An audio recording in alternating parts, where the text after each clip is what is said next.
Continuaré explicando los conceptos de los criterios, tanto de la primera como de la segunda derivada, con un ejercicio de la sección 4.7 de su libro de texto de Denis Silva. El problema número 9 dice que f de x es igual a x más 9 sobre x. Debemos de recordar que un número crítico de una función f es un número c en su dominio para el cual la primera derivada es igual a 0 o la primera derivada no existe, algo que se va a dar en esta función. También debemos de recordar que una función f tiene un extremo relativo, un número crítico c, donde la primera derivada cambia de signo. Un criterio muy útil y muy fácil para determinar si tenemos un máximo o tenemos un mínimo.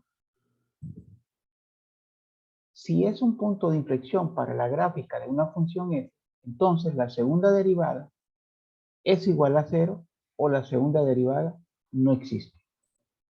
Estos son los incisos que yo quiero que usted determine en cada uno de los problemas o de las funciones, tanto de la sección 4.6 como de la sección 4.7.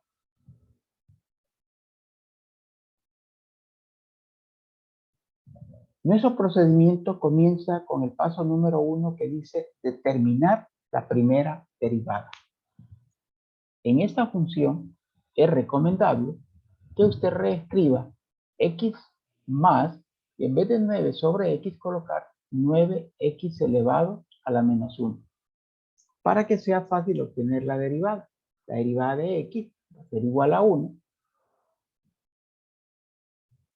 La derivada del segundo término va a ser menos 1 por 9, negativo 9. Le restamos 1 al exponente original y nos queda negativo 2. Es recomendable en este tipo de ejercicio reescribirlo de la siguiente manera: 9 sobre x al cuadrado. Y esta es nuestra primera derivada que vamos ahora a igualar a 0. Entonces tenemos primera derivada igual a 0.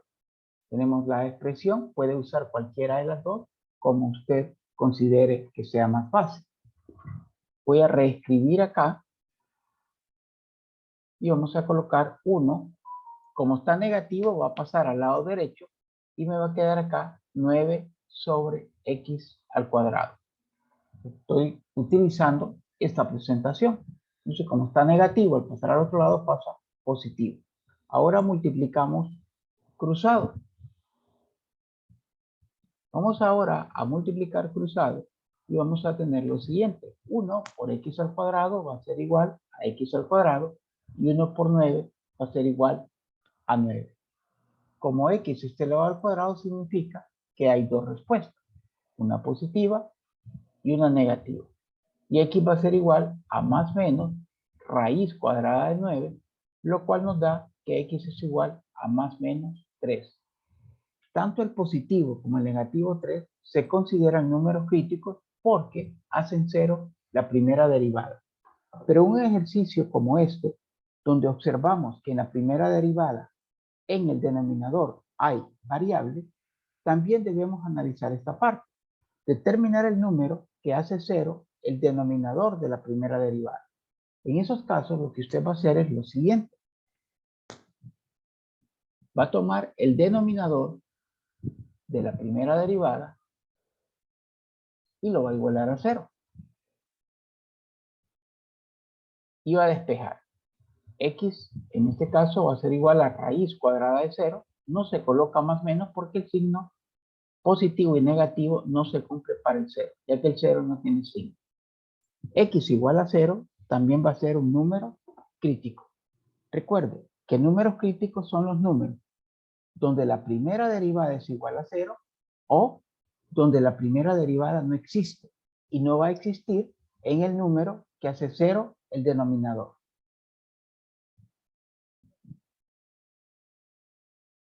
El paso número 2 de nuestro procedimiento dice ahora determinar la segunda derivada. Aquí le comparto la primera derivada. Al derivar 1 va a quedar 0 y al derivar el segundo término voy a tener menos por menos va a ser más. 9 por 2 va a ser 18 y le restamos 1 y nos va a quedar 18x a la menos 3. Igual que hice en la primera derivada, vamos a reescribirlo como 18 sobre x al cubo. Vamos a igualar a 0 la segunda derivada. Vamos a reescribirlo. 18 sobre x elevado a la 3 igual a 0. Y también usted aquí multiplica cruzado o sencillamente dice 18 es igual, y al multiplicar x a la 3 por 0 le va a quedar 0, lo cual le da una igualdad falsa. ¿Qué significa esto? Significa que no hay ningún número real que haga 0 la segunda derivada. Pero como observamos que en la segunda derivada tenemos un denominador que incluye la variable x, debemos de analizar la otra parte, determinar el número que hace 0 el denominador de la segunda derivada. Para eso usted va a tomar el denominador y lo va a igualar a 0 siempre. Despeja para x y le queda raíz cúbica de 0. Observe que le quedó el mismo valor que en la primera derivada. Eso puede suceder, pero no es una regla. Entonces ya tenemos los números que hacen 0 la primera derivada, que son positivo, negativo 3, y el número donde la primera derivada no existe, que es 0. En la segunda derivada hemos encontrado que también la segunda derivada no existe en x igual a 0.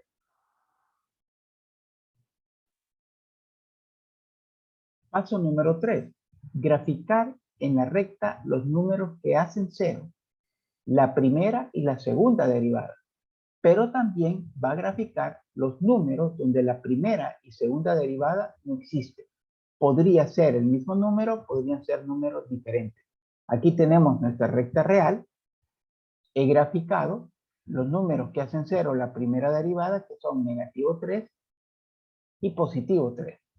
Y el número donde la primera derivada no existe es 0, que también es el número donde la segunda derivada no existe. Todos esos valores se grafican en la recta real.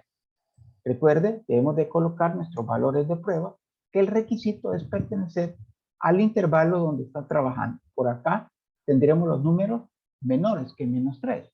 Puede ser negativo 4. En el siguiente intervalo, los números entre menos 3 y 0. Podría ser acá negativo 1. Y digo podría ser porque usted puede colocar otro valor de prueba. En vez de negativo 1, podría colocar negativo 2, negativo 1.5. Lo importante es que el número, valor de prueba, pertenezca al intervalo. Le aseguro que las conclusiones al final serán las mismas. De 0 a 3, vamos a colocar 1. Y mayor que 3, colocaré 4. Una vez que ya tenemos nuestros valores de prueba en nuestra recta real, vamos al paso número 4, que es la tabla de variación de signo. En esa tabla de variación de signo, yo les recomiendo comenzar primero con la columna de las X, observando que su inicio va a ser de izquierda a derecha. Aquí tenemos el primer intervalo. Escrito en la notación de intervalo, tendríamos X menor que menos 3. Y usted lo va escribiendo en el primer renglón, x menor que menos 3. Pero también debe de incluir el extremo, donde x es igual a menos 3. Luego va al siguiente intervalo, que sería menos 3 menor que x menor que 0. Aquí tenemos el siguiente intervalo y grafica también x igual a 0. El siguiente intervalo sería 0 menor que x menor que 3. Y vamos a tener nuestro siguiente intervalo. También va a graficar x igual a 3, siempre se coloca los extremos de manera específica. Y el último intervalo son los números mayores que 3 y los representamos como x mayor que 3. Y aquí vamos a tener nuestro último intervalo. Ya la columna de las x está completa. Recuerde que los valores de prueba únicamente van donde están los intervalos. Mi primer valor de prueba acá es negativo 4. Mi segundo valor de prueba en este intervalo es menos 1. El otro valor de prueba es positivo 1. Y el último valor de prueba es 4. Una vez que usted ya tiene esos valores de prueba, entonces lo que va a hacer es lo siguiente. Va a comenzar en su primer renglón, va a tomar el valor de prueba y lo va a sustituir en la primera derivada. Usted va a obtener una respuesta. De esa respuesta lo que nos interesa es el signo. Al hacer la operación, usted va a obtener que su respuesta tiene signo positivo. ¿Qué significa que la primera derivada sea positiva? Significa que la gráfica de la función ahí es creciente y la identificamos con una flecha hacia arriba. Luego continúa con el mismo valor de prueba, pero ahora en la segunda derivada. Hace la operación y usted copia nada más el signo de la respuesta. El signo de la respuesta de la segunda derivada es negativo.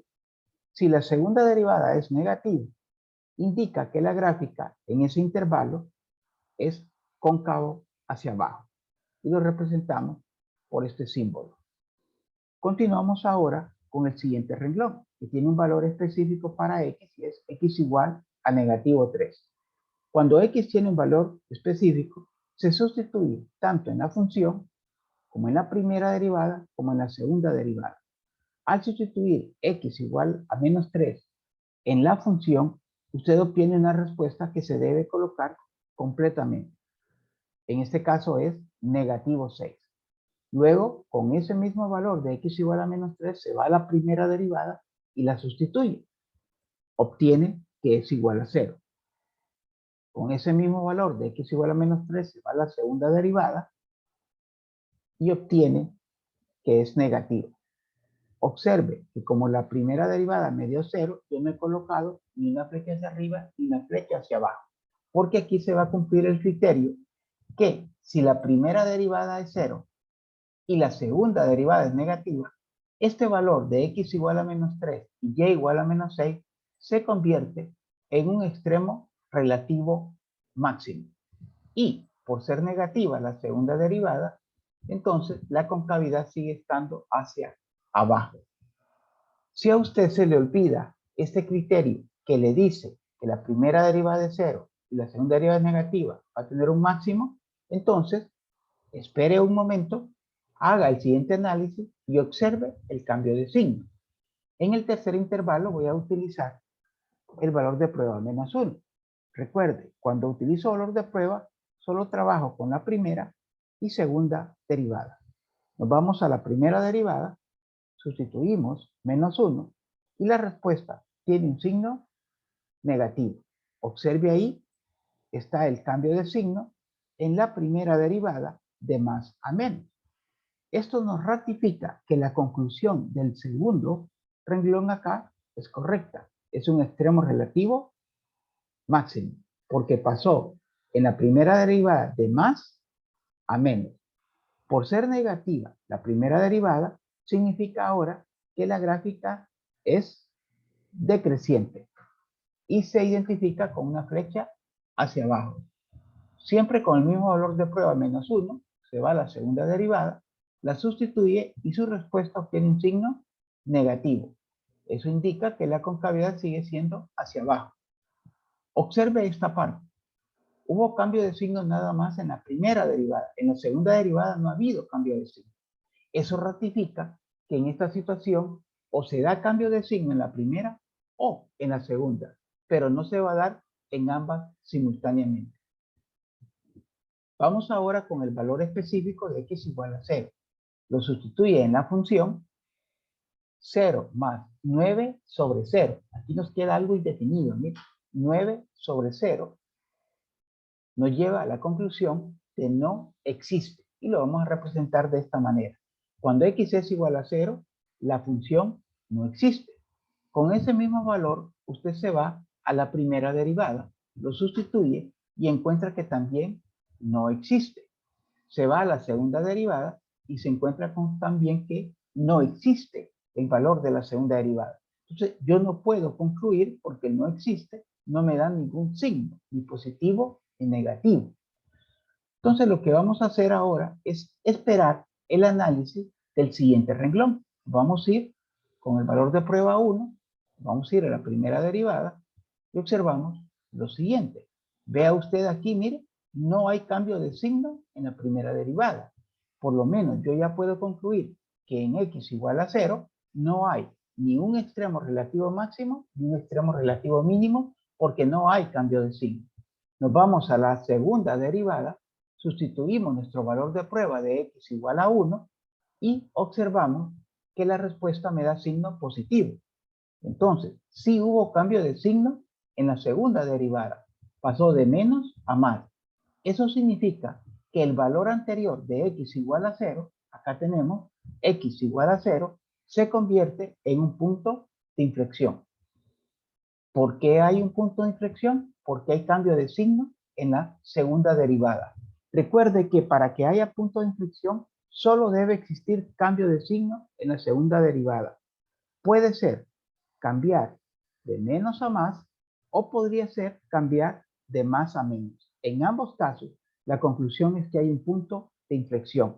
Como no hubo cambio de signo en la primera derivada, significa que la gráfica sigue siendo decreciente y por eso se identifica con una flecha hacia abajo. Ya en el renglón donde el valor de prueba es igual a 1, por haber dado negativa la primera derivada, pues sigue siendo decreciente en ese intervalo y como la segunda derivada es positiva, ahora la concavidad es hacia arriba. Vamos a continuar ahora con el valor específico de x igual a 3. Lo sustituye en la función y le va a quedar 3 más 9 sobre 3. La respuesta le va a quedar igual a 6. Lo sustituye en la primera derivada y obtiene que la respuesta es 0. Lo sustituye en la segunda derivada y obtiene que la respuesta de la segunda derivada es positivo. Pues aquí usted tiene una de las primeras opciones para determinar si este valor, donde x es igual a 3 y y igual a 6, es un extremo relativo mínimo y máximo, aplicar el siguiente criterio. Cuando la primera derivada es 0 y la segunda derivada es positiva, significa que usted tiene un extremo relativo mínimo. Observe y compare, ¿sí? Cuando la primera derivada es 0, se dio en ambos casos, pero la segunda derivada es negativa, usted tiene un máximo. Si la segunda derivada es positiva, usted tiene un mínimo. Como la segunda derivada es positiva, la concavidad sigue siendo hacia arriba. Pero si usted se le olvida el concepto anterior, puede utilizar el cambio de signo analizando el siguiente valor de prueba en la primera derivada. Observe, hay un cambio de signo en la primera derivada y pasó de menos a más. Si la primera derivada pasa de menos a más, hay un mínimo. Y si pasa de más a menos, hay un máximo. Como la primera derivada me dio positivo, significa que ahora la gráfica está creciendo. Y eso se identifica con una flecha hacia arriba. Al sustituir este valor de prueba en la segunda derivada, observamos que la respuesta tiene un signo positivo y eso significa una concavidad hacia arriba. De esta manera he completado mi tabla de variación que me permite dar la respuesta a todos los incisos, excepto los de los números críticos que ya habíamos dado respuesta para ese inciso. El último paso es dibujar la gráfica en una aplicación. Aquí tenemos la gráfica de la función del problema anterior. Observe acá, en el punto rojo, le he identificado, vea, es un punto máximo, que es donde x vale menos 3 y y vale menos 6. Un punto mínimo, que es donde x vale 3 y y vale 6. Observe que en este intervalo es creciente. ¿Cuál intervalo? En los números menores que menos 3. También es creciente en los números mayores que 3. Cuando usted coloca los intervalos son valores de x. Observe que acá tengo la flecha hacia abajo. Quiere decir que en el intervalo de menos 3 a 0 sin tocar el 0 y de 0 a 3 sin tocar el 0, la gráfica va hacia abajo y eso significa que el intervalo es decreciente. En 0, recuerde, hay una asíntota vertical porque hace 0 el denominador. ¿Cómo yo identifico que hay un punto de inflexión? Porque yo observo que hay un cambio de concavidad. Aquí tenía concavidad hacia abajo y aquí tengo concavidad hacia arriba. Si hubo un cambio, hay un punto de inflexión. Si hay dos cambios, hay dos puntos de inflexión. No interesa si el cambio de concavidad es de cóncavo hacia arriba a cóncavo hacia abajo o de cóncavo hacia abajo a cóncavo hacia arriba. En ambos casos estaremos concluyendo que hay punto de inflexión.